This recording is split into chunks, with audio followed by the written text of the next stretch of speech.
Hey there everyone, in today's video I'm going to show you how to turn on Vanish mode on your Messenger. So, what is Vanish mode? Well, Vanish mode is basically a function like Snapchat. When you see a message, it will disappear, and you can set a timer of how long you want to for it to stay after it's in before it disappears.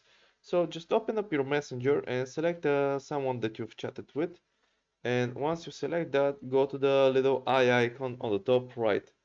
So once you click it, scroll a bit down, and right here under notifications, you will see Vanish mode. So turn that on and just click this little knob there. And here now seen messages disappear when you close the chat.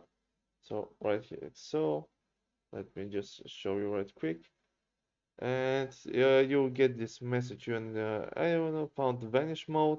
See messages disappear, see screenshot notifications, and conversation can be reported. So keep that in mind and just click OK. And now Vanish mode is turned on. And that's pretty much how you do it. Hope this helped. If it did, leave a like and subscribe, and see you next time.